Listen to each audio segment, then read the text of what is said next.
Trainers are going to describe this much more in depth, but throughout the training, there are going to be real-time learning opportunities.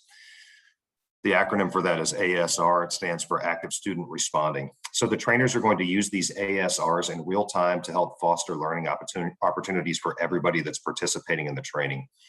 And any examples that you use in the pair deck, they're going to be de-identified. So just please be aware of that. Throughout the training, we ask that you keep your line muted. The trainers likely are also going to disable the video feed to lessen demands on bandwidth throughout the training session. Very important for everybody that's in this training session today, please do not share any protected health or personally identifiable information for individuals that you provide services to or have provided services to in the past or will provide services to in the future. So any discussions, whether they're orally or via text in the chat, they must only contain publicly shareable information. The trainers are going to give some more information on this at the beginning of their presentation on the format and how to interact and such. And they're also going to announce to you that anybody that's interested in a certificate of attendance can obtain one from DBHDS. I want to note that this particular training topic is not eligible for Behavior Analyst Certification Board continuing education units, but we certainly can provide a certificate of attendance to anybody that would like to have one. So to obtain that certificate of attendance, you have to be in the training from start to finish, and you're going to need to provide your name and email address when you're prompted to do so by the trainers and the relevant ASR. We cannot provide certificates of attendance to folks that do not attend the entirety of the training, or of course, if we don't have your name or email when you're prompted to type that information in, we're not going to be able to contact you with that certificate. Lastly, as it relates to breaks during the training, there are going to be breaks provided right around the 10 o'clock and 11 o'clock timeframes, probably about 10 minutes each. Now, let me shift gears at this point and present the trainers. I'm very happy to have Catherine Williams and Stephanie Jones here again with us today. This is the third training that Catherine and Stephanie have done this week, and there are two other trainings that are going to follow later this month. Catherine and Stephanie are both from West Virginia University. That's where they did their doctoral studies. And for folks that aren't aware, WVU is continuously recognized as having one of the premier behavior analysis doctoral programs in the world. Both of our presenters have worked in Dr. Claire St. Peter's severe behavior laboratory at WVU, and I'm just absolutely over the top, super excited to have them join in again today to talk to us about behavior skills training. Catherine Williams is a board-certified behavior analyst who is going to earn her PhD in psychology with an emphasis in behavior analysis from WVU in August 2021. She's primarily provided behavior analytics services for students and teachers in public schools to support the development of efficacious treatment plans for students who engage in disruptive behavior in special education or general education classrooms. In addition to her clinical work, she also conducts research to identify effective instructional practices across a wide range of laboratory and classroom settings. And she's also served as a guest reviewer and guest associate editor for several peer-reviewed journals. In July 2021, she will begin a postdoctoral fellowship in clinical/translation research at the Marcus Autism Center at Emory University. Stephanie Jones is also a board-certified behavior analyst with a PhD in psychologist with an emphasis in behavior analysis from WVU. She has also worked with individuals with severe and disruptive behavior and has worked with those individuals in residential, recreational, clinical, and educational settings. Her research focus is on identifying efficient and effective interventions for problematic behavior that are realistic for caregivers to implement. And she does this by focusing on researching effects of incorrect implementation on common reinforcement-based procedures, ways to improve the quality of staff training, and the extent to which behavior support plans are likely to facilitate successful behavior change. She has served as a guest reviewer and guest associate editor for several peer-reviewed journals, and she's going to begin service as an assistant professor in the Applied Behavior Analysis graduate program at Salve Regina University in September 2021. Now, without further ado, behavior skills training with Stephanie Jones and Catherine Williams. Thank you so much, Nathan, for that kind introduction. Gets better every time, I promise. So today we're going to be talking a lot about behavior skills training, and we really would like you guys to participate as we go through because like Nathan mentioned, BST can be used in so many different ways, and we'd really like to talk about it in terms of how you would like to use it. And so part of that is participating in these active student responses. So if you haven't already, please go to joinpd.com and enter the 6-letter code FKXBGC. And Stephanie will continue to pop that in the chat, or you can continue to request it, and it will also remain in the top right-hand corner of the screen. And that'll just allow you to interact directly with us. In the meantime, if you have any issues getting connected there, you can put your answers to any of these responses in the chat as well, and that's totally fine. It just will make it a little bit more difficult for us to see. Okay, so before we get going, we'd like to learn a little bit about you guys. And just to start out, if you would please enter your name, and we'll be using this information like Nathan said, so that we can give you the certificate of attendance. We'll be periodically collecting your name. So we'll collect it now, we'll collect it about halfway through, and then we'll collect it again at the end. And so if you miss one opportunity, just make sure you catch the next. Great. Lots of names popping in. A couple more individuals are still typing. Is that in the pair deck or in the chat? That's in the pair deck. Yeah, so please put that in the pair deck. If you cannot access the pair deck for some reason, but would like to make sure we have your information, you can put it in the chat, but primarily in the pair deck. Okay, and then similarly, just enter your email address.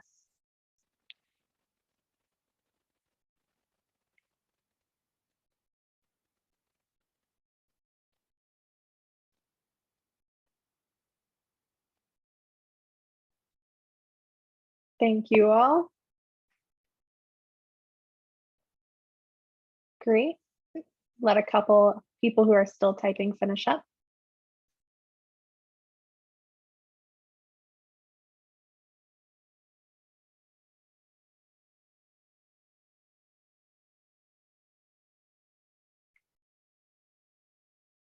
As you may have noticed, Pear Deck assigns you a name based on a random animal. So it's really interesting to see some of the animals it's selected. I've got an ostrich and a raven.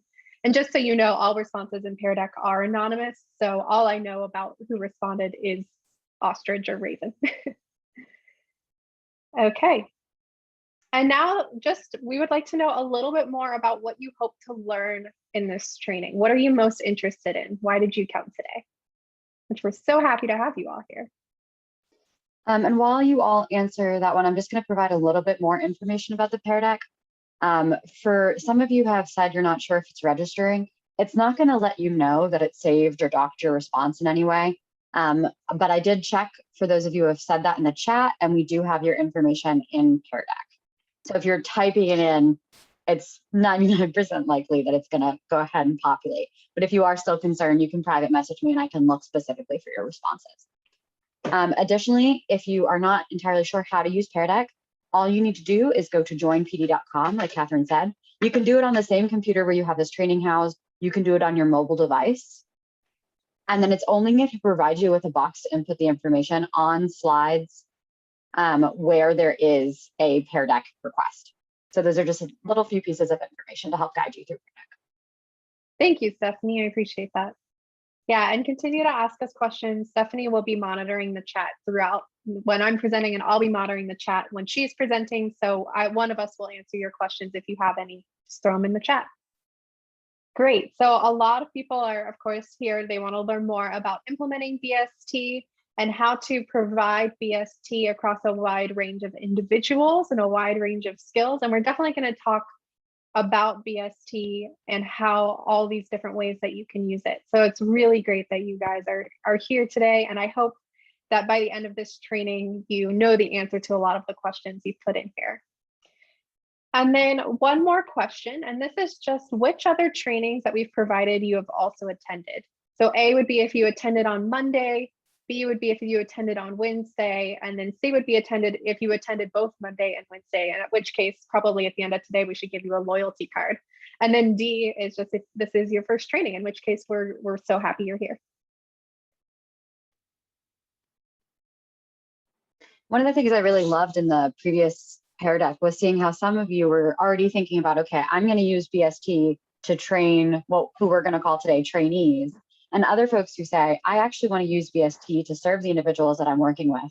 I saw some comments about folks who worked in supported employment settings, and BST is absolutely an appropriate way to help the individuals who you're serving gain those skills to make them more successful in those settings. So I'm excited to see that we have people who are planning on using BST in a few different ways. Our examples are going to be mostly catered toward how to teach trainees, but please feel free to ask us questions in the chat about, okay, well, how would this actually work with our individuals who are receiving services? And we'll be happy to walk you through some of those. Absolutely. And then if we also say something like, oh, you can set it up this way, and you think, oh, I don't have the resources to do that, or I don't know how I would make that work for the individuals that I provide services for, ask in the chat and we'd be happy to kind of brainstorm on ways that you can adapt to BST to work in your setting, because truly BST is so powerful because it's relatively simple and yet incredibly flexible in terms of when you and how you can apply it. All right, thank you all.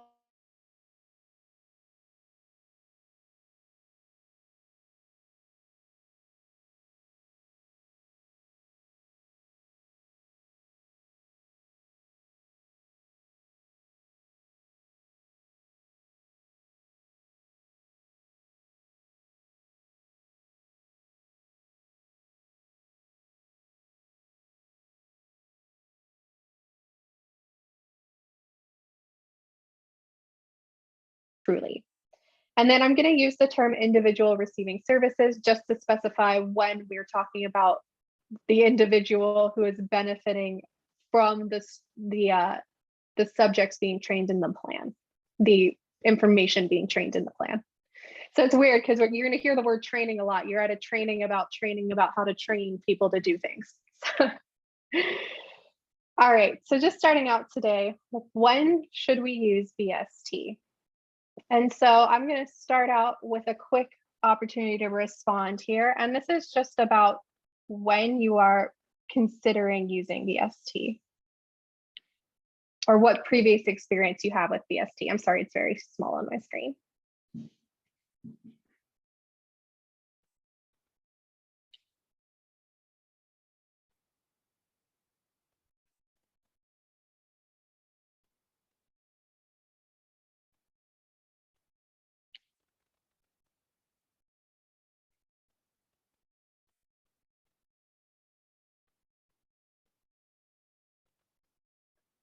This is awesome. I'm going to go ahead. You can continue to respond if you're responding, but just so that you can see who all is in the crowd. A lot of individuals here have never provided or received training using BST, or several of you guys have both provided and received training using BST, and then there's some of you in the middle. So really a wide range of experience here with behavior skills training, and I think that's awesome, because those of you who have experienced before may find that you are going to learn new ways to implement it or ways to improve your practice. And those of you who haven't used it before are going to get a brief overview of how you can start to incorporate this in your everyday work environment. Great. Thank you for responding. So what is BST? I've been throwing this word around and I just asked you if you've done it, but I haven't actually told you what it is. And so when I talk about BST, what I'm referring to is an evidence-based training procedure that involves instruction, modeling, rehearsal, and feedback. And so this has been shown to be a very effective procedure compared to other procedures such as didactic instruction. So when I'm talking about didactic instruction, that's something where an individual just provides you with instruction and then maybe some examples or some modeling. And you might think about that in terms of what you have experienced in like a typical classroom setting, most likely. They tell you what it is, they maybe give you an example of somebody else doing it, and then they expect you to already now know how to do it. But what BST does is it takes it a step further. it's like, all right, I've shown you what to do, and now I want to see you do it. And I want to see you do it. And if it's not correct, I'm going to give you feedback, and we're going to practice it until it's correct.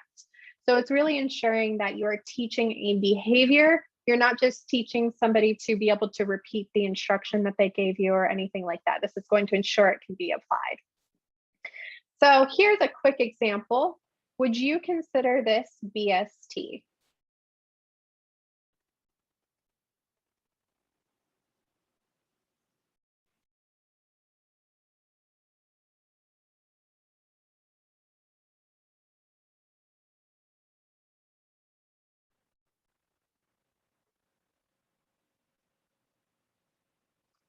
The answers are rolling in. Thank you guys for participating in this pear deck.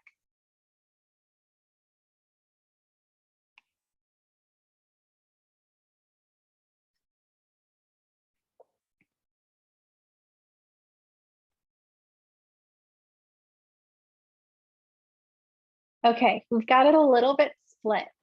So we've got 45 people saying this is not, and 22 people saying it is. So for those of you who said it is or is not, go ahead and pop in the chat. If you said it is, what components are there? And if you said it isn't, what components do you think might be missing of the 4 we just talked about?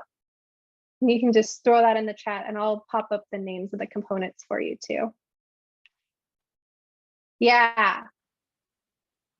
So several of you guys are throwing in rehearsal and feedback are missing. Exactly. So if you look back at this example, I'm going to lock the screen real quick. You may notice that there is instruction. They give them some opportunities to respond, and they give them some opportunities to like ask questions, but they don't actually make them do it. And now, how many of you guys, and I know you can't really raise your hand, if we were in a big room, I would ask you to raise your hand, but just think about your own practice and your own trainings that you've gone to. How many of you guys have received instruction on something, and then you get to questions, and you know deep down inside that even though you've listened and you've paid attention, that if you had to go in a room and do what you were just taught, there is no way that would happen? Yeah, thanks for popping it in the chat. I imagine a lot of you guys have been in that situation. And it's uncomfortable because you know that that's true, but you don't really have the opportunity to be like, hey, I still don't know this. I still don't know how to use this. Please help. Whereas BST ensures that you're going to have to demonstrate it. You're going to have to practice it, and you're going to have to practice it until you can do it. And then at that point, you know that you're able to do it, which is going to feel really accomplished. You're not going to leave the training feeling like you don't know what to do next. You're going to leave the training knowing that you have that skill and that you have been empowered by your instructor. And similarly, you'll be able to empower the people you're teaching using BST. Yeah, absolutely. And someone put in the chat, and I think this is such a great way to frame it, that this example without those rehearsal and feedback opportunities doesn't include a way to see if your trainee understands, if your trainee is able to implement what you're talking about. And on the flip of what Catherine's saying, right, when we're teaching people how to implement these behavior support plans or to collect data on our FBA sheets, as we've mentioned previously in some of our other trainings, it's such a comforting feeling to say, I know for a fact that my trainee can do this skill. And that's something that BST gives you, that didactic instruction does not. Absolutely. Thank you, Stephanie. So here's another example. Is this one BST?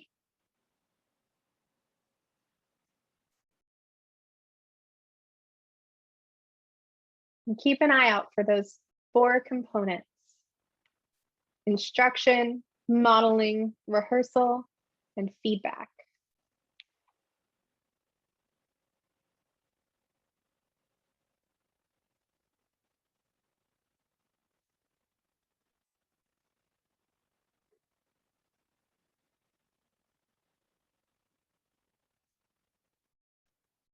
All right, we have a mixed bunch again.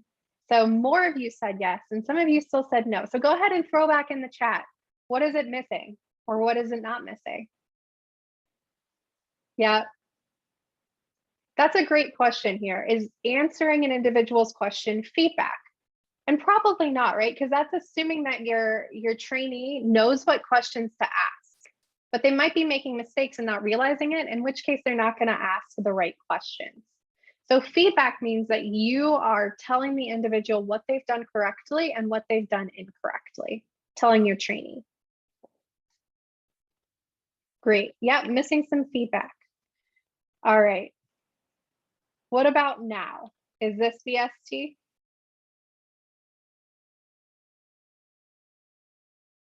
And while you all answer this one, I just want to make sure, and this is Stephanie speaking, for everyone who is using the stream text service, Catherine and I are not able to see that chat. So if you're trying to provide us with answers, please use Pear Deck or the chat on Zoom. That's the only thing that we have access to. Thank you, Stephanie. And I love the enthusiasm. Like, this is it. We've got it. And you all agree. This is now BST. We've got all of our components in place. But as you may realize, there's a lot of training that's given that is not BST and doesn't take advantage of the opportunities to practice and then give feedback. And it's really easy to overlook how important these aspects can be.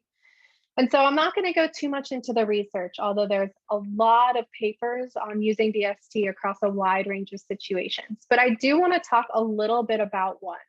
And this is Gardner at 1972, one of the fairly early papers on using BST. And so what they did is they looked at individual skills across 3 different points. So at first they're like, all right, how many of these skills, and there's 150 skills here, how many of these skills could they do before training? And across the board, most of them could do about 1/3 of them, like around 50 skills. And then they're like, all right, we're going to split this group in half. And for half of them, we're going to teach them using didactic instruction. So that's just a lecture and maybe providing some examples. And what they found is that when they saw how many skills those individuals had after the training, they still didn't have many more than they started. They went from about 49 to 50. It wasn't a huge jump. But the other half of the group, they're like, all right, we're going to start them out with BST. And sure enough, when they included that role play and feedback portion, they almost doubled their knowledge on this skill. And they're like, okay, well, maybe one group is smarter than the other, so let's flip it. And they taught a different skill or using they taught a different skill using role play to the lecture group, and the same way with the BST group. And what they found is now they got it. When the lecture people were then included in that role play and feedback, they were able to jump up to levels much higher than they were just after the lecture. And so this is just one of many, many, many examples that indicate how important it is to include those opportunities to practice and receive feedback on performance before an individual is expected or a trainee is expected to conduct a task. And again, we went back and thought about our own learning too. And there's many situations where it's just really easy to leave an environment when you haven't had a chance to practice without really feeling confident about your own skills or the skills of who you're teaching. So another reason that BST is really great is it actively involves the trainee so that they can demonstrate the skills, and it provides opportunities to give trainee feedback and practice a situation.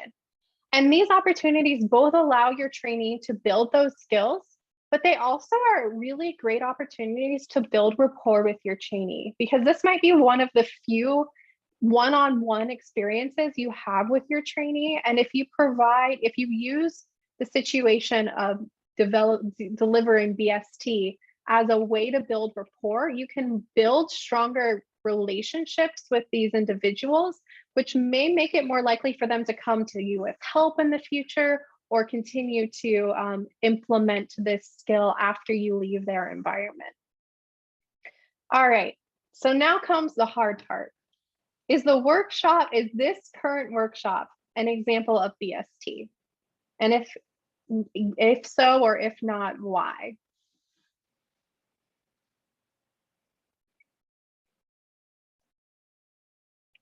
And I know you haven't, we're only 30 minutes in, but based on these 30 minutes, is this BST?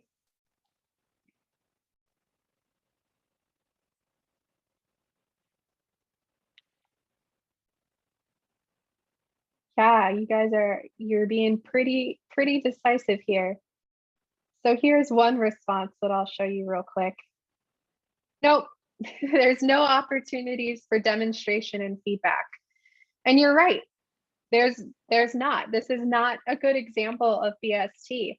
And I just talked over and over ad nauseum about how great BST is.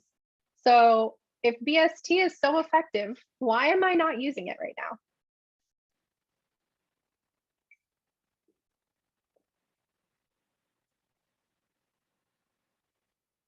I know I'm pointing out one of the difficulties of BST here.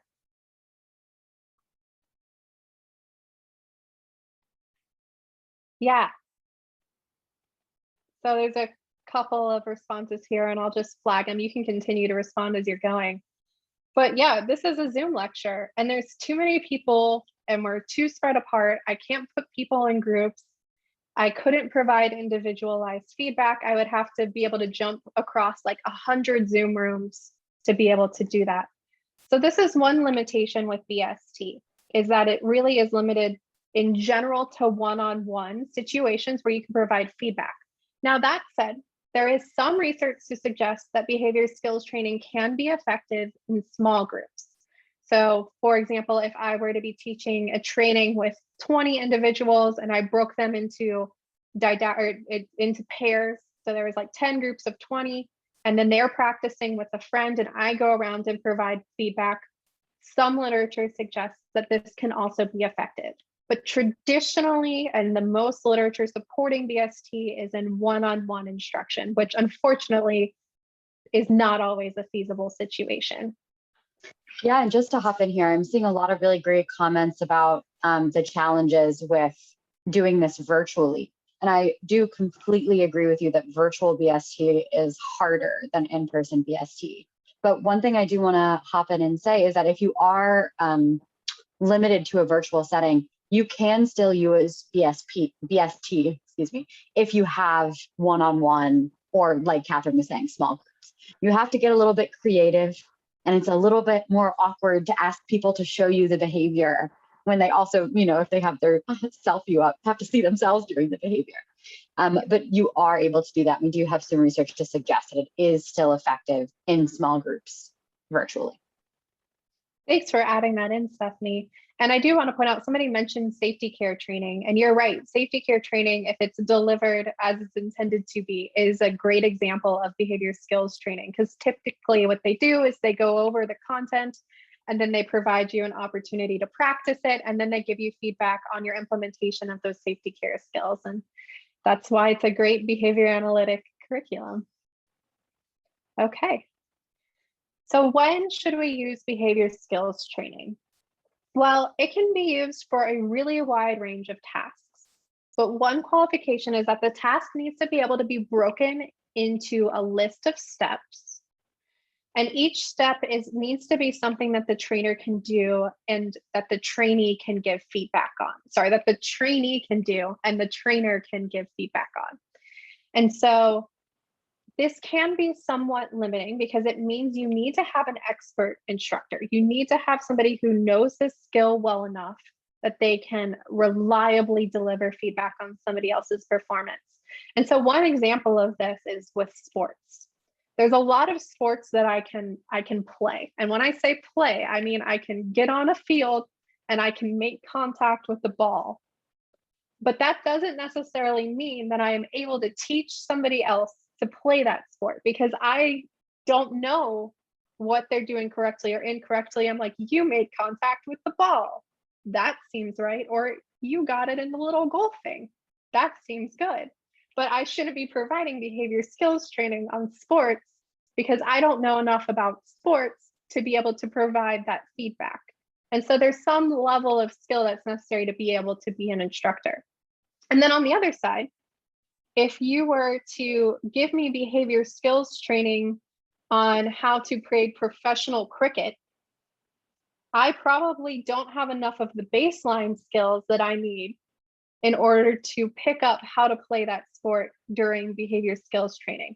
It would be like if I wanted to teach all of you guys how to give a presentation in Spanish. It would be such an overwhelming, assuming you don't speak Spanish, it would be such an overwhelming jump in your own knowledge that it would be crazy. So it is important to pick subjects to teach behavior skills training that are within a reachable jump of the individuals you're working with. So if somebody is new to the center, then teaching them how to implement the most complicated procedure using behavior skills training first might be overwhelming, whereas behavior skills training might be used to teach that procedure to somebody who's been around the center for a while. So just keep that in mind. It can be used for a lot of things, but if you notice an individual is struggling, your trainee is struggling to pick up some of the skills, they may need additional training on simpler skills first.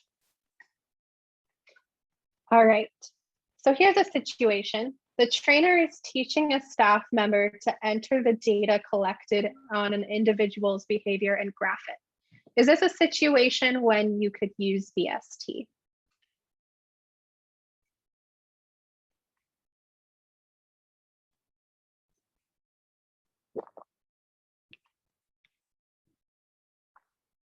Yeah, thank you all for responding.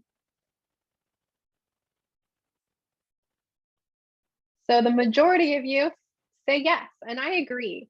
Given that your staff member has some previous experience using computers, you can probably get them to collect your data using BST. And in fact, both Stephanie and I do this really frequently because it's a way to start to introduce kind of, in our case, undergraduates to data collection and graphing and how to interpret data, but it's well within their skill sets.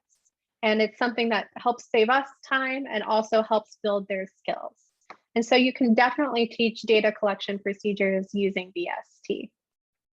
What about here? Your trainer is teaching a staff member to design and implement individualized assessments.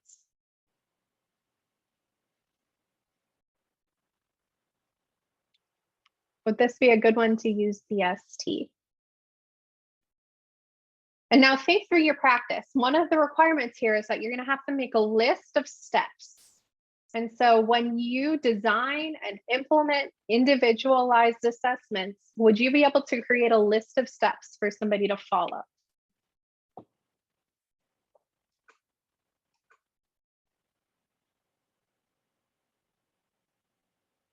All right, we're a little bit more split here. And so some of you say yes, some of you say no. And I think in this case, this is probably a bit of a stretch. If I think back to the trainings that Stephanie and I provided earlier this week on making these assessments, designing these assessments and designing these behavior service plans, it would be really difficult for us to boil that down into a list. We talked about it for 3 hours.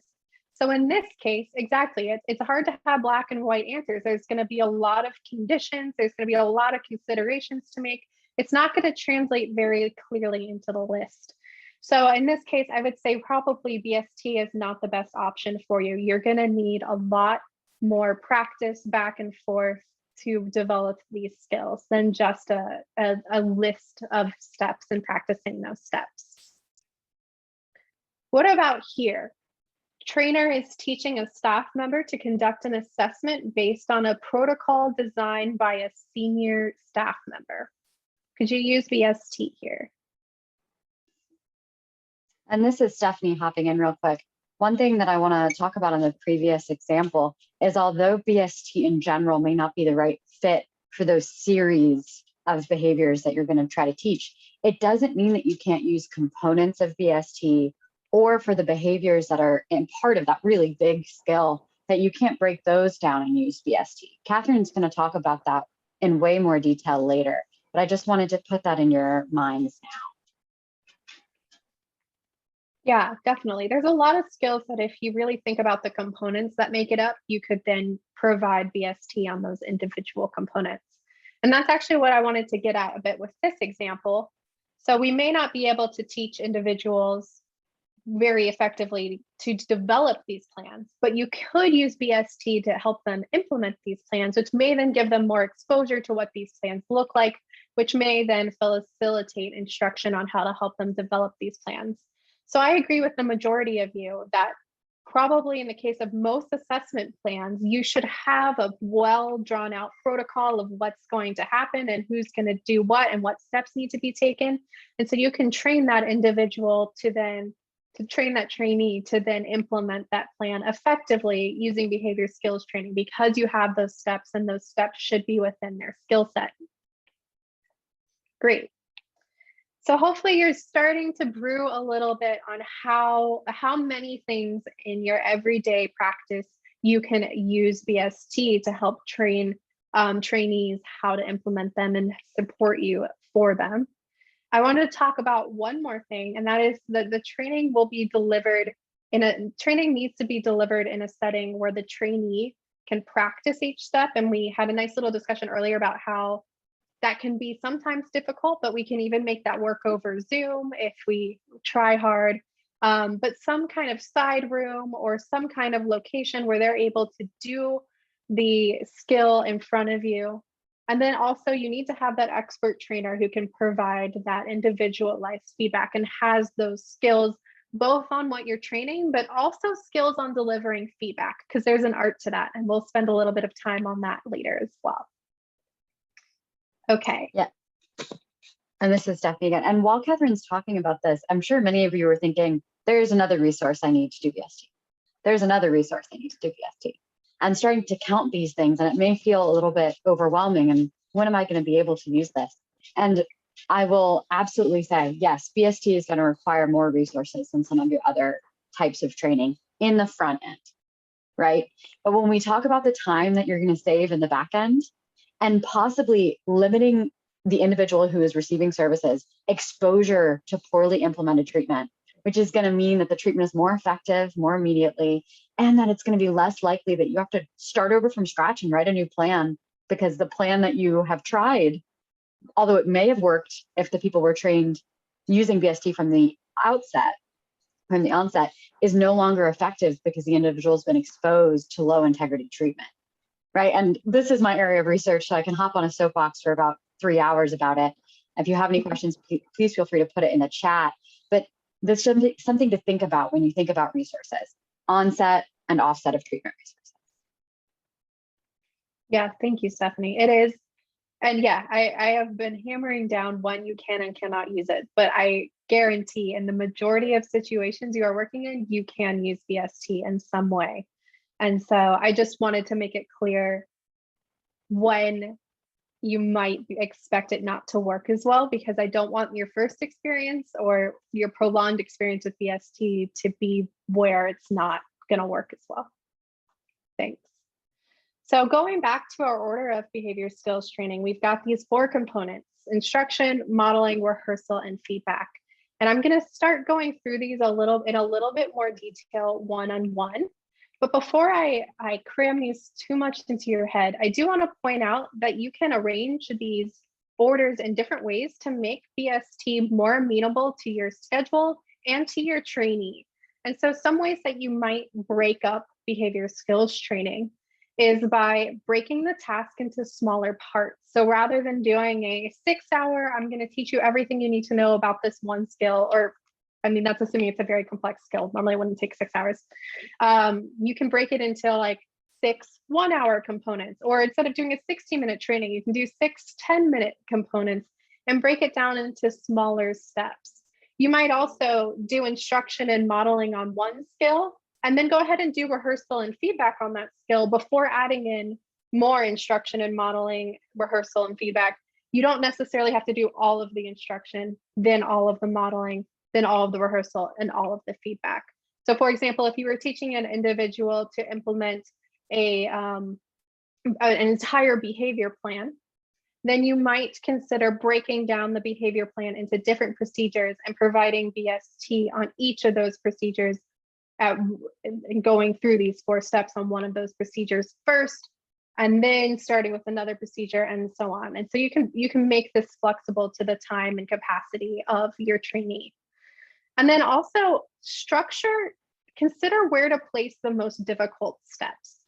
So if you're working with somebody who might be fairly new to you, and you're concerned that if you ask them to do something really difficult first, they might freeze or they might feel overwhelmed, start with something little that they're very likely to succeed at.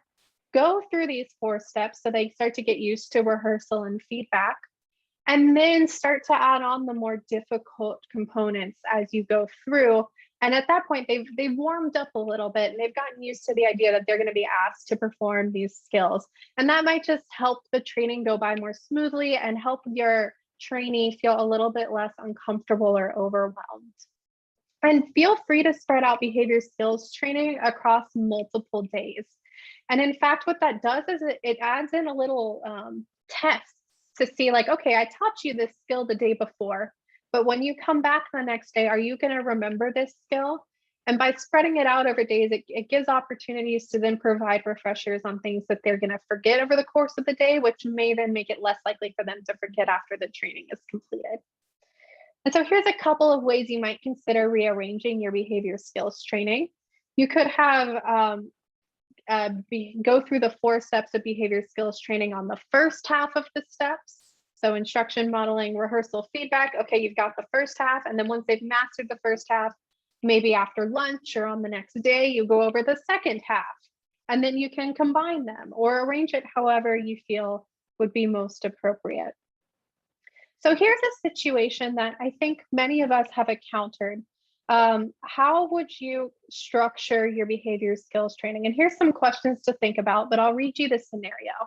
You're using behavior skills training to teach Ron's caregiver his morning routine. The caregiver has never been trained to implement a behavior plan before, and you've noticed that your conversations with the caregiver, that they frequently have trouble recalling information you've given them previously. So what might you consider in the way you structure your behavior skills training? And some questions to think about are you going to do it across multiple days? Are you going to teach everything before you rehearse anything? Are you going to rehearse one step at a time? Are you going to break it up? How would you break it up? And of course, part of this would be knowing the plan, but use your imagination on that side.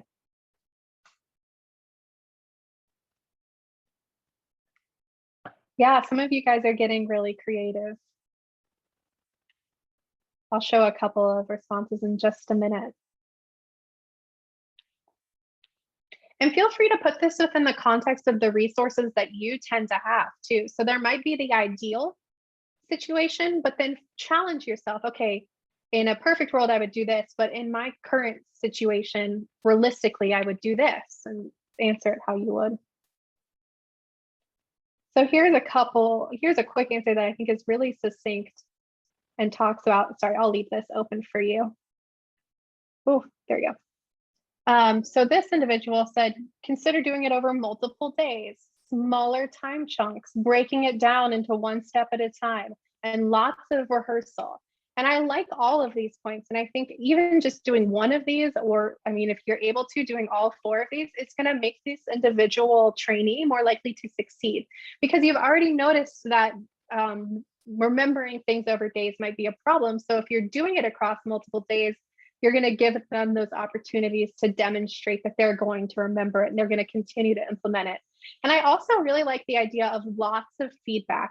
And we'll talk about how you can structure lots of feedback so that it's not overwhelming or aversive. And I think here, like, lots of feedback doesn't necessarily mean I'm going to hammer this individual with 100 suggestions.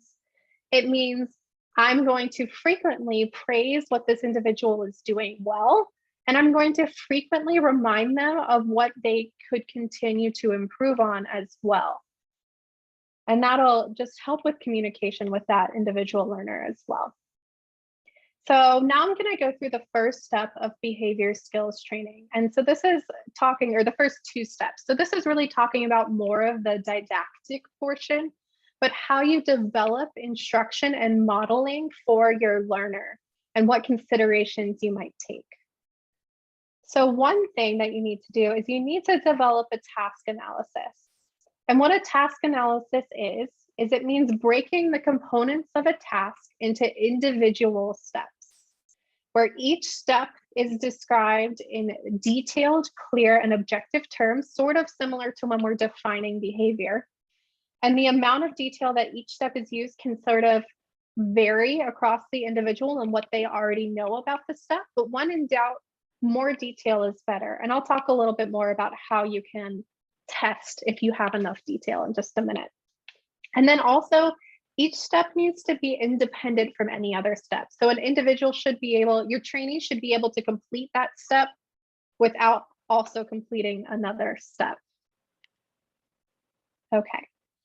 So given this information on a task analysis, I'm going to show you a couple of examples of task analyses, and I want you to tell me whether or not you think they're good. So is this a very good task analysis?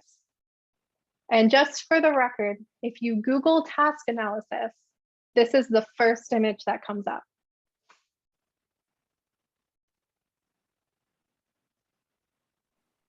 And this is Stephanie again. I just want to hop in here. And one of the things about having a really nice, complete behavior support plan is that it might already be a task analysis. If you make it complete and clear enough, you might not even need to write anything additional. So something just to think about to connect some of our previous trainings. Yes, Stephanie, and you beat me to that point, but it also goes the other way. So if you're working on developing your behavior skills or services plan, you might also end up creating a task analysis to train the staff that you can then essentially just move over to your plan. So they can absolutely be the same. Great. So some of you guys, we're about 50-50 here. And some of you guys are saying this is a good task analysis, and some of you are saying this isn't. So let's look at it in a little bit more detail. And I know this one's a little bit silly, but I like using it as an example just because this is something that we've all done. And this is something that we're all experts in. Like we've all made a PB&J sandwich probably, or something similar to it if you do have a peanut allergy, to some level of success. So in step one, we have choose the jelly, choose the peanut butter, and choose the bread. And in step two, we have toast the bread. So what has not happened here is I don't know what to do with the bread. Where did the bread come from? Where did I take the bread out of the bag before I put it in the toaster? How do I toast the bread?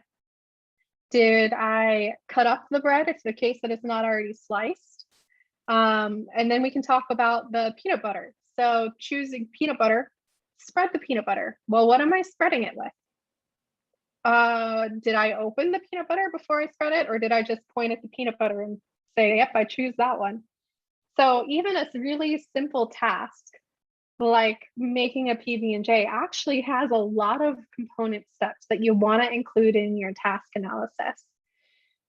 And it can be a really fun activity to do at home with friends and family to try and make these task analyses for simple everyday tasks, and then give them to that individual and say, I only want you to follow the steps on this page, and see what steps you actually didn't include.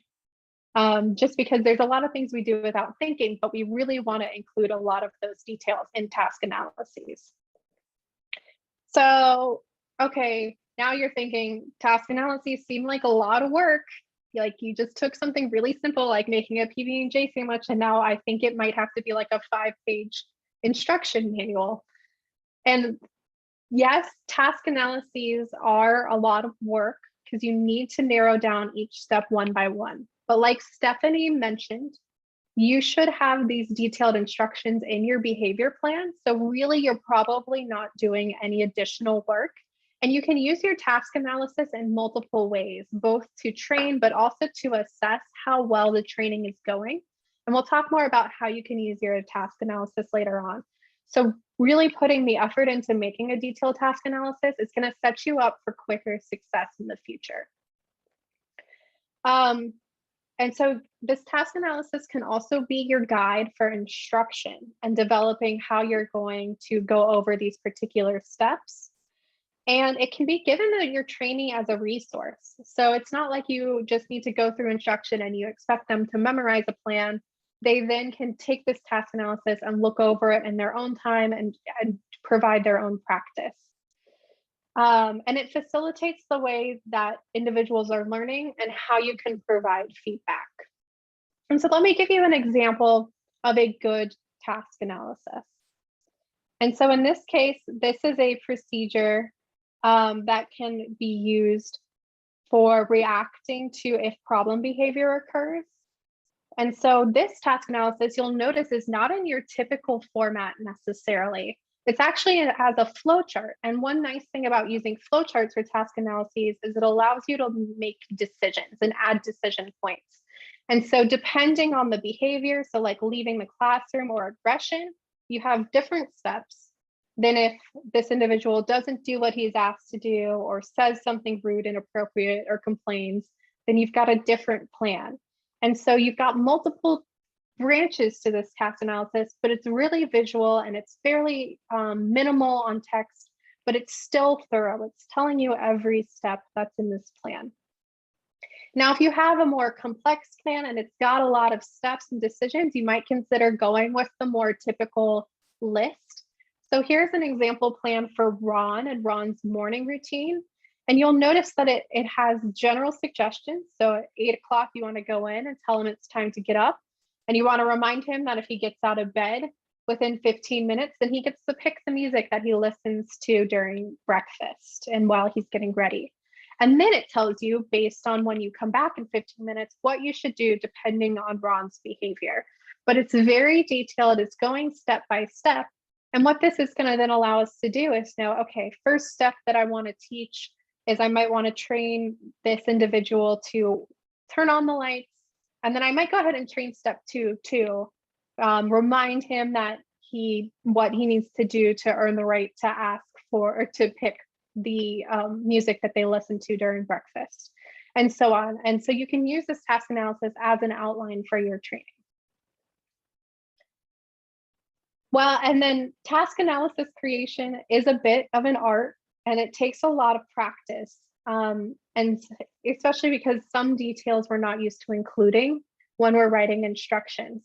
So a nice way to test your task analysis is to give a colleague the task analysis and tell them nothing else. In fact, the less that they know, the better.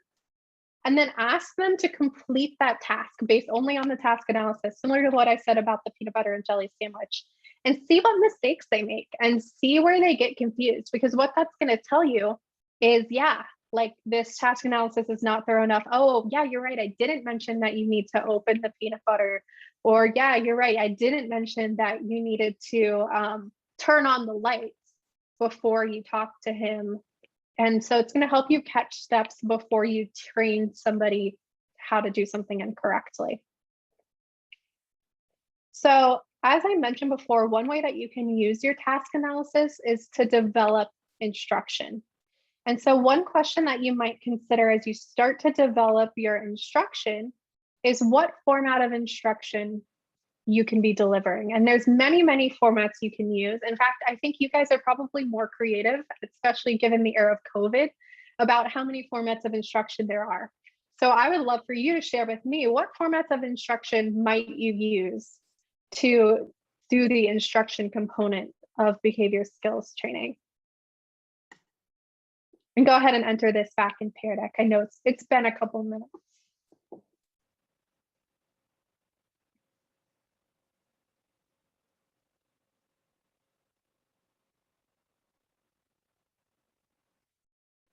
And when I say format of instruction, I don't necessarily mean what the instruction contains. I mean, like, do you do it in person using a PowerPoint?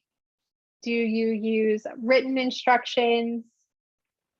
Do you do it over Zoom? Oh, there's some good ones.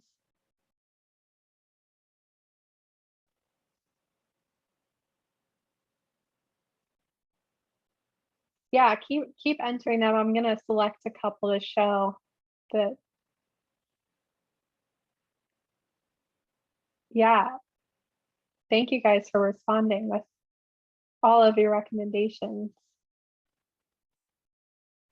And I like that some of you guys are also thinking about how long your instruction might be or how you might break it up, which is great. And I think that you do have to take that into account too when you're picking what your format of instruction is. So here's just a couple of individual responses from people who have named a wide range of instructions. So you could do lecture, you can do written instructions, you can do visual instructions, and you might do all three, right? You can do a lecture with a PowerPoint, so that's your visual instruction. and then you provide them the handout with the steps. So that's your written instructions. You can also do face-to-face, telehealth, hybrid.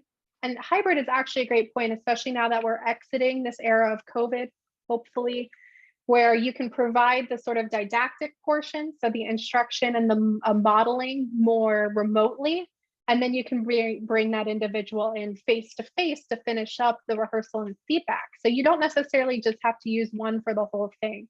And then of course you can do Zoom, Google Meet, in person, written, visual, and instructions. And a lot of this is going to be determined by what kind of resources and what is feasible in your situation. But just know you're not limited to what I'm doing right now. You don't have to use a PowerPoint, and you don't also just have to put a person in a room and talk to them. There's a lot of different ways you can provide instruction. I'm going to go ahead and pause here real quick, and we'll talk a little bit more about considerations for instruction after a brief 10-minute break. So go ahead and use the restroom, grab yourself some water or coffee, and I'll see you back at about 10:10.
Okay, hopefully we all had enough time to run to the restroom or grab some refreshments.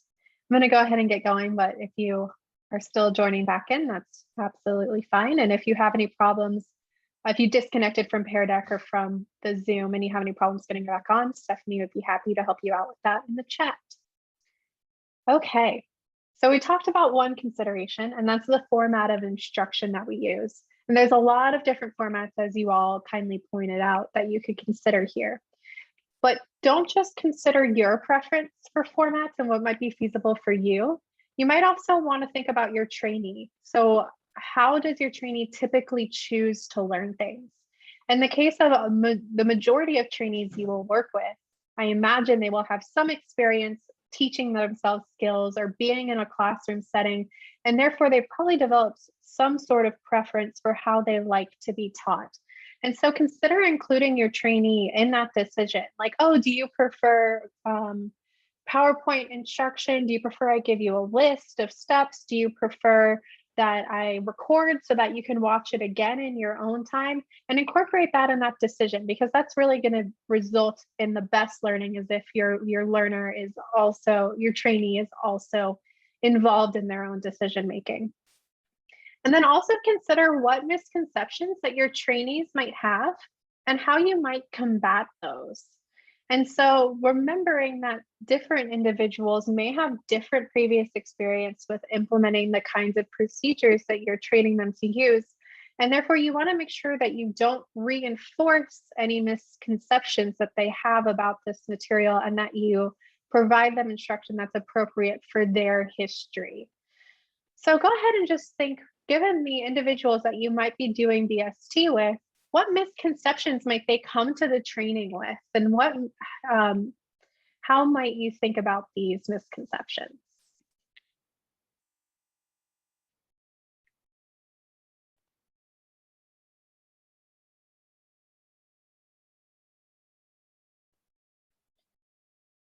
And this is just really important to think about as you're providing instruction and feedback with staff in general, because it's really easy to use language that, in your opinion, is completely appropriate, but because your individual that you're working with may have a different history and a different background, that language may mean different things to them. So the more that you can learn about kind of the history and the culture of your trainee, the more effective that this instruction is going to be when you provide it. And so there's lots of great examples here that the training is going to solve the problem immediately. I think that's such a common misconception, that behavioral services are like going to the doctor. As soon as you take the pill, you're going to feel better. And that's not normally the case. In a lot of cases, behavior services will take a little bit of time before you start to see the benefit. And so I think that's a really great misconception to address. That it's going to potentially require a lot of effort on their part, I think is good to be upfront, but also just reminding them what the benefits are going to be, and really focusing on why you're providing training, why you're asking them to do all of these things during the training is really great. I mean, you notice we started today by pointing out why we think behavior skills training is important relative to didactic instruction, because we want you to see the value in using it, and using a similar strategy for the people that the trainees you're interacting with would be beneficial as well. That they should let you know if they don't like anything. I think that's super important. To build rapport with that individual, you want to let them know and be really explicit about the fact that you value their opinion and what they think about what they're being taught. And that will make them more open to discussing things that they may feel uncomfortable implementing, or that they may not feel like they know yet. Even if they're doing it correctly, they may not be doing it enthusiastically or confidently. And them being able to tell you that is so important and so great, and will really just help with the instruction. There's lots of great examples here, and I encourage you to continue thinking about this as you develop your training, because the language you use, the structure you use, the opportunities to interact with your trainee will all help to combat these misconceptions. So thank you for taking the time to answer these. So one more question to consider is, how much instruction should you do at one time? And I've brought this up a couple times previously, but I want to bring it up again in the context of knowing your trainee and knowing what they can handle in a particular situation, and also knowing the signs that they're starting to get overwhelmed and being sensitive to, oh, well, this person, when they stop asking questions, that's a sign that I have passed too much for today and we need to take a pause and freeze. Whereas another individual might start talking a lot when they start to get bored, and that's a way of almost self-stimulating and sort of knowing that that's a sign that you're breaching that path of fatigue. And so really thinking about how much instruction is appropriate and being flexible with your learner, because this trainee might not be used to being trained this way, and they might find it more tiring when they're having to actively respond. And they might have been like, oh yeah, I can totally handle 2 hours of training. But then 1 hour in, they realize that this is a lot more involved than they're used to, and that 1 hour is really their tolerance. So be flexible with them, work with them, because a happy trainee means that they're going to learn these skills better and they're going to use them better in the long run. All righty.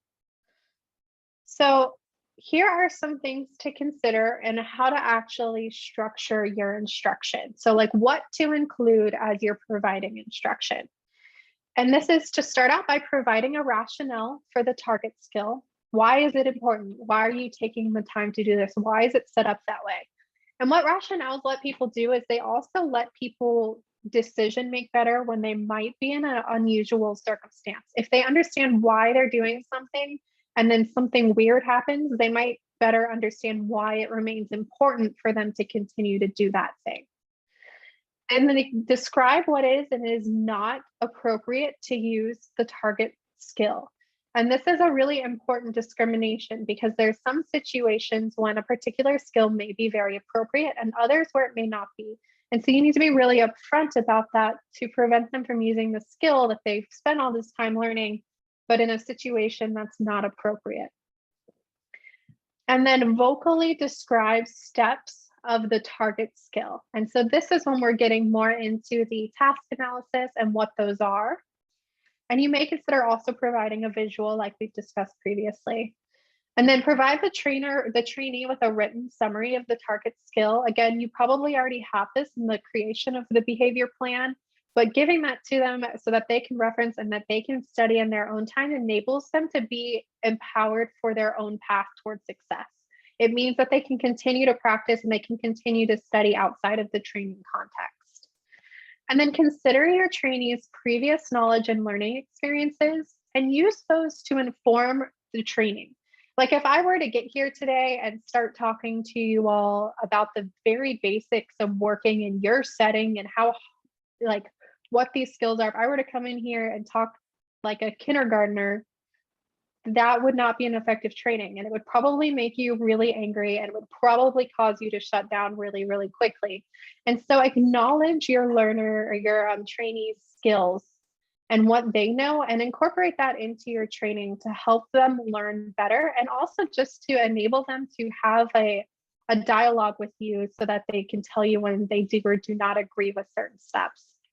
And then give the trainees opportunities to respond. That'll just make sure they're paying attention and also keep them alert and keep them involved. So here's a quick example. You need to provide a training to a large group. So typical behavior skills training is not an option. What aspects of BST instruction could you still adopt to use in your large group? And I've provided the list here just so that you can put the numbers in rather than having to type the whole thing. So what are these strategies might you still incorporate in a large group if you have to do a large group training and are not able to do BST?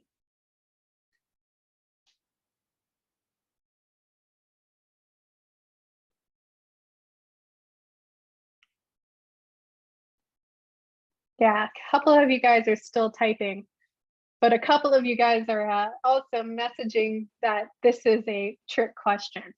Because you're right, this is a bit of a trick question in the sense that all of these strategies can be used in a large group setting.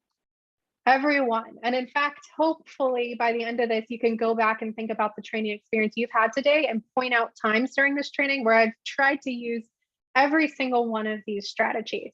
So you can provide good instruction even in scenarios when you can't necessarily do the full behavior skills training package. So keep in mind that these skills can be used no matter who you're instructing or how large of a group there is to better facilitate learning from that didactic portion. But behavior skills training, whenever possible, is going to result in better learning because it's going to have those practice opportunities and those feedback. Great. Thank you guys for your responses. I'm going to skip this one because I ruined it. I told you that I am using all of these today. All right, so now I'm just going to talk a little bit about modeling and how you might structure your modeling scenarios. So a model, as I will talk about it today, is any situation when you are exemplifying what you're teaching and not just talking about it. So for example, going back to making a sandwich, it would be actually making a sandwich in front of you rather than just talking about how to make a sandwich. And modeling is really nice because it allows you to demonstrate something correctly, which may promote errorless learning. And nobody likes making mistakes. So by showing them how to do it correctly, they're more likely to do it correctly the first time they try. It's also a way to help build rapport and also help establish the weirdness of doing something by yourself for practice. So it might seem really strange to ask an individual to practice implementing a behavior plan when they're not working with the actual individual they're going to be implementing the plan with. And so when you model it first, you're the first one to be weird or awkward. And by demonstrating that and putting yourself out there first, you may help build rapport that's going to help you when you move on to the rehearsal and feedback. So here's some considerations when you're structuring your modeling. You want to demonstrate the skill, and you want to make it as realistic as possible. So include any materials that you're going to have. If you can, do it in the setting that the skill is most likely to be implemented in. And if possible, have a confederate. So that is like another adult who can pretend to be the individual that the services would usually be implemented with. And having it as realistic as possible to the real world situation is going to make the transfer between training to implementation smoother. It's more likely to generalize across those settings. So when selecting what you want to model, include multiple examples. I think it's really easy to get stuck in the cycle of, okay, I'm going to tell them what to do, and then I'm going to show them what to do once, and then we're going to go through and practice. But you can show them what to do across multiple situations. You can show them what to do if a range of different events happen. So like, here's how I'm going to provide the instruction if we're in this classroom setting versus if we're in a different setting, I would provide the instruction this way. Or if the individual was already showing some signs of frustration, I might provide the instruction this way. So the more examples you include, and the more typical these examples are to the real life situation, the easier it's going to be for the training, the skill to be implemented across a wide range of those situations. Also, and this is, Stephanie mentioned to her soapbox earlier, this is my soapbox. Don't overestimate the power of providing incorrect examples. And so what I mean by this is, if you know that there's a situation in which people are likely to make errors, demonstrate, model that situation and what that error looks like, and then point out to that individual. Yes, I see in the chat, non-examples. Yes, Jess, we are on the same page. Yeah, provide non-examples. And by making these errors yourself, you're not putting your learner or your trainee in the situation where they're going to have to make mistakes. You're putting yourself there, and then you're kind of able to show, like, this is what happens when it's incorrect, and this is why it's important that you do it the right way. Now, when you are showing these non-examples, it is really important that you make it very, very clear what you're doing wrong and that you are intentionally demonstrating something incorrect. Because what you don't want to happen is for that individual to then leave that situation and not know what was an example and what was a non-example. So here's a scenario. You're training a staff member to deliver specific praise when an individual appropriately interacts with peers. what are some errors that you would expect in this procedure?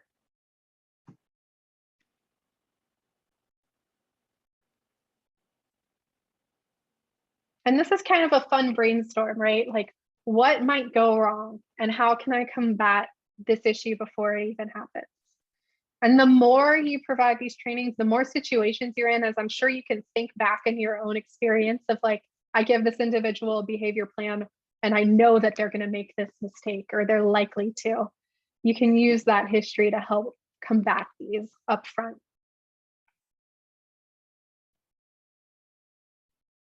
Yeah, so here's a couple that you guys are saying. Staff consistency in delivering praise. So they might forget, or they might only deliver praise like once an hour, but when they do, they deliver praise for like 5 minutes. Praise is not specific. I'm sure specific and general praise is a common error to make. And what I mean by that, if you're not familiar with those terms, is general praise is something like saying good job or good work. And specific praise is specifically saying what behavior is good. So like, nice job talking to your friend, or nice job asking your friend how they're feeling today in the case of this situation where you're being very specific. Too long of a delay between praises, absolutely. Or yeah, delivering praise after an inappropriate comment has been made because you notice it. Yeah, these are really great errors. And so what you can do is then in your modeling, you're like, all right, talk to your Confederate. Confederate, I want you to say something inappropriate. And then that Confederate says something inappropriate and you praise it. And that's a non-exemplar of when praise shouldn't be delivered.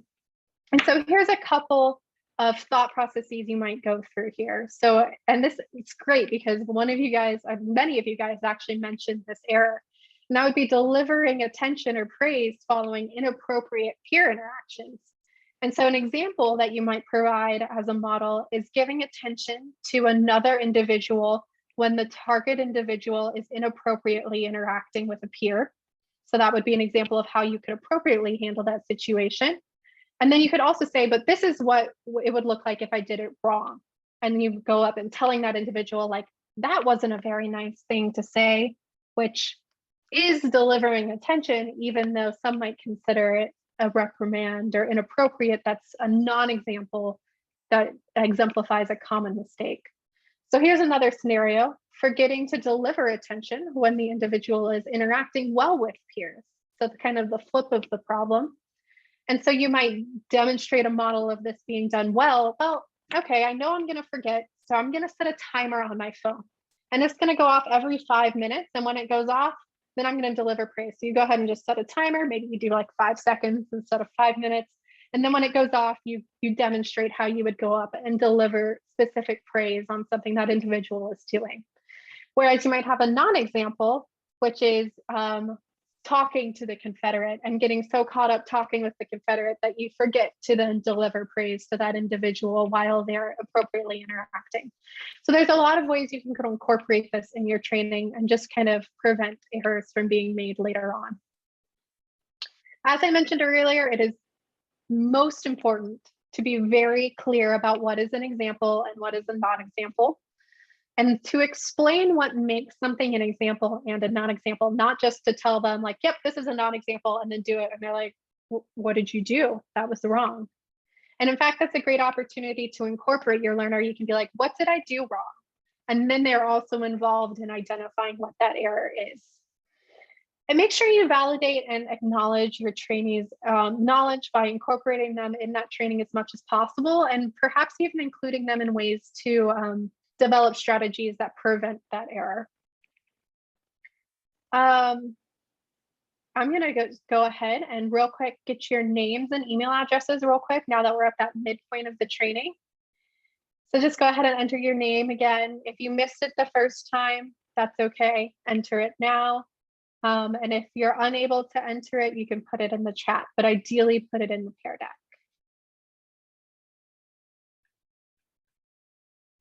Great. Seems like most people are done typing. I'll give you just another couple seconds.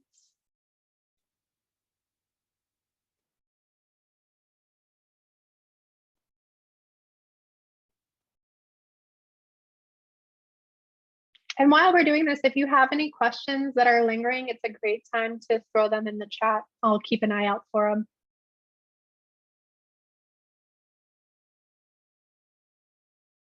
All right, and then go ahead and put in your email address.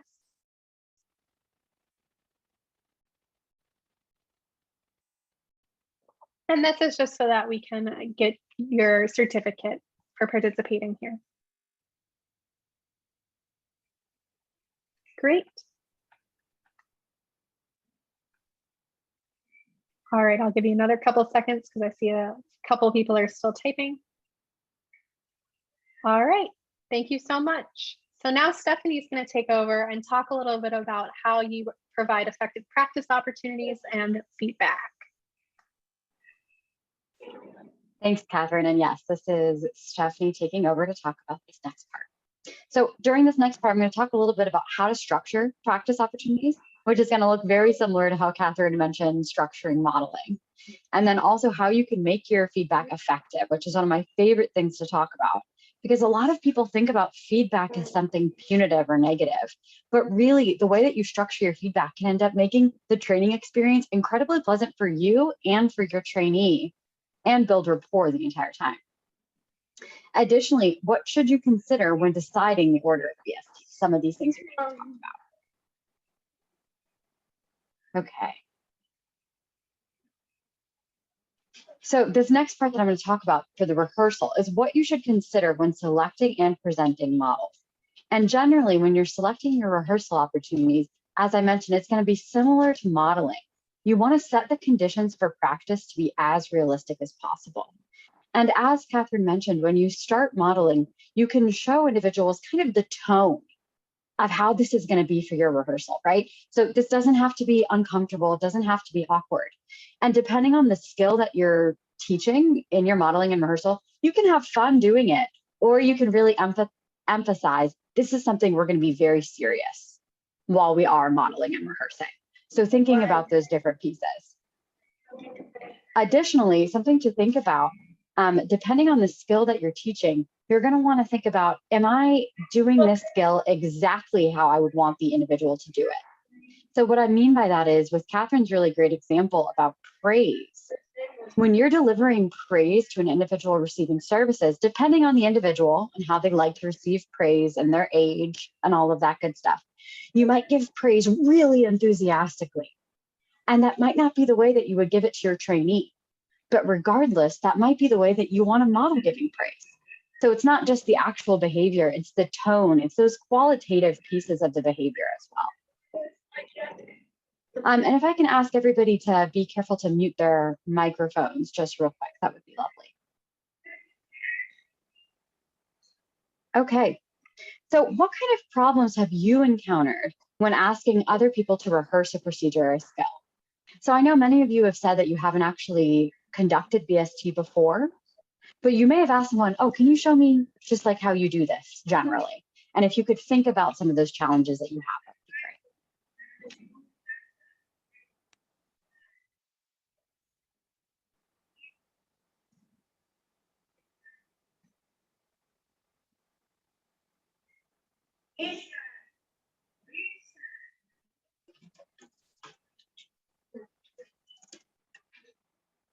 great. Okay, great.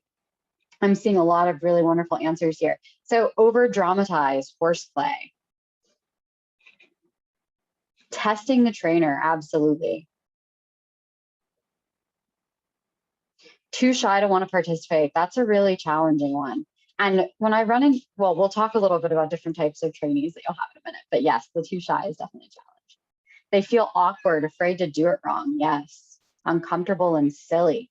All of these things are possible. Thank you all for answering in the chat. And we're going to talk a little bit about how you can combat these challenges that you may have when rehearsing with some of your trainees. So first, how you can promote an effective rehearsal environment. Put yourself out there first. And I know some of us are shy and rehearsal's challenging. And sometimes if I am uncomfortable in more of the contrived environment, I'll say, depending on what the behavior is, okay, I can show you how to do this with the individual who's receiving services, right? Where this is natural for you. And that will even be a more natural model And then rehearse in an environment without distractions or observers. So if you have someone who's going to start practicing this skill, go ahead and take them somewhere where they're not going to be embarrassed, right? They don't have to do this around their colleagues. It's not going to be disruptive to the environment, those kind of things. And you can get kind of creative about these locations, right? You ideally have a private room, but we all know that that's not always the case. I've done a hallway. I've done, right outside of a facility, those kind of things. And always encourage the trainee to go all out. Now, go all out does not mean be dramatic, over dramatize the situation. Go all out means tell them this is going to be the practice to make sure that when you implement this with the individual receiving services, you're doing it as correctly and well as possible. Please treat me or treat the Confederate, whoever you have acting as the individual receiving services, just the same as you are with that individual. So I can provide you with feedback on a lot of the different components. Ideally, provide a supportive or enthusiastic environment. And this will help you build the rapport, as Catherine's saying. Depending on how you structure BST, it can really help with your buy-in. And acknowledging and praising that people are trying. So if you do have a shy trainee, if you have the first training session and they're barely behaving, and then the second training session and they're an approximation above where they were last time, it may not be where you need them to be, but it's still something to acknowledge and to say, I can tell that you're really trying to work with me here and I appreciate it. So as many of you have said when you were talking about the problems that you may have with trainees, we've kind of lumped them into these categories. And there's a lot of different ways that trainees can have some trouble during rehearsal, but these are just some examples. So first is the frozen. So this is what some of you said in the chat as the person who would be shy. So they may be unwilling to rehearse. And if they don't behave, then you can't give them any feedback. They may be clowning around, creating humorous situations during practice, which makes the practice less realistic. And this could be the case with your Confederate and with the person you're training. So it's important when you select your Confederate, I know that we may not have all the options in the world, but that when you do select your Confederate, you select someone who's going to take it seriously, or who you can say, I need you to take this seriously as well. And then the nervousness or awkwardness. So doing things halfway, frequently pausing and looking around. Hard to tell if this is really how they're going to implement it and how it's going to be done initially. So some ways to address these trainee behaviors for those who are afraid of making mistakes. To the best of your ability, building a connection is going to be key. So getting that rapport going. Also breaking down the content and starting with a step that the trainee should already be comfortable with. So if you have a protocol that's completely novel and you're not sure that the trainee has any of those skills, you could even think outside the box a little bit and think about, okay, what's a behavior that's, around this task analysis, but not necessarily on it? What is something I can give this person so that they can have a quick contact with success and they can experience the fact that my feedback is maybe not as punitive as a lot of the feedback that they've received prior. And gradually add more unfamiliar components, absolutely. And the other piece of what to do with the shyer trainee is just making sure that you're modeling and trying to create that errorless learning environment, like Catherine meant previously. So that's going to help them avoid making mistakes, but still maybe get them to behave a little bit more. For the uncomfortable with the content or skill, maybe open up a dialogue about why it might be uncomfortable. It could be sensitive of cultural differences that could surround behavior. I was once working with an individual who I was teaching how to enthusiastically praise a child. And the individual was very frozen throughout, looked very uncomfortable.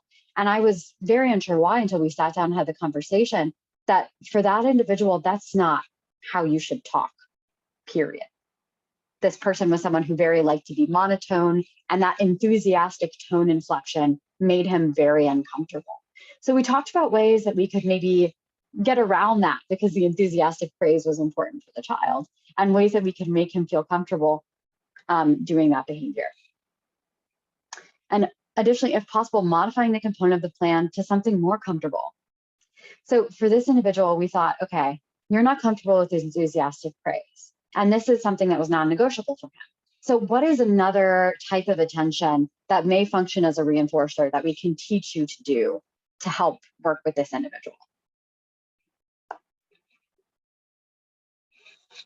So let's think about it. What situation are you likely to do BST in? So for example, will others be there? What's your relationship with the trainee going to be like? So my first time implementing BST, I was in a training setting and I was teaching other staff at a recreational camp safety procedures. So for example, how to teach everyone to line up for a fire drill. And I was in a public setting and I was working one-on-one in turns with the people that I was training. So those kind of details. And then we can talk about what's going to work or not work in those settings.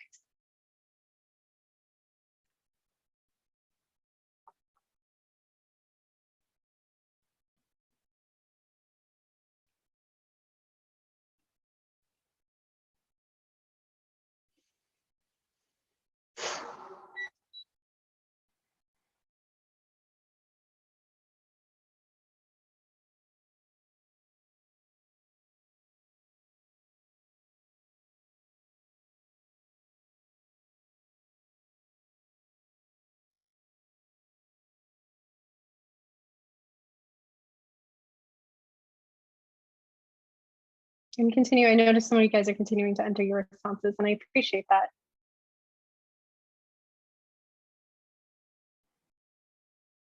Hi, everyone. I'm back. I'm so sorry. I don't know what's going on with my Wi-Fi. It is cutting in and out. It might be, it's storming a little bit outside. I don't know anything about Wi-Fi though, so I don't know if that's an actual plausible thought. Yeah, so I'm seeing a lot of really great responses on here for teaching functional communication training to your individuals as privately as possible as you can in a group home. Absolutely. Okay.